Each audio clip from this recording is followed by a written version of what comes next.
Hello guys, so today I'm going to show you how to create a t-shirt on Roblox. Now it's a very easy process, so all you have to do is open Roblox, then just simply go to the create option over here at the top, click on that. Then after that, go to dashboard and click on it. Now click on avatar items and over here you will find a filter option. Choose that and in the filter option choose t-shirt. Then over here click on upload asset and now just simply upload whatever you want in your t-shirt. So click on upload and then upload the image that you want on your t-shirt. So over here I will be uploading my own channel's logo. So click on open. Now you can name your logo. Now you can name your image over here. You can add a description if you want to.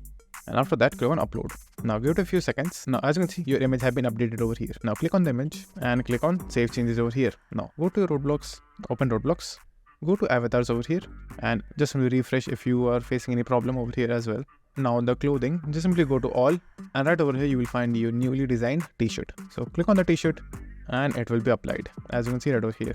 So that's it and thank you for watching and do like subscribe to our channel and take care.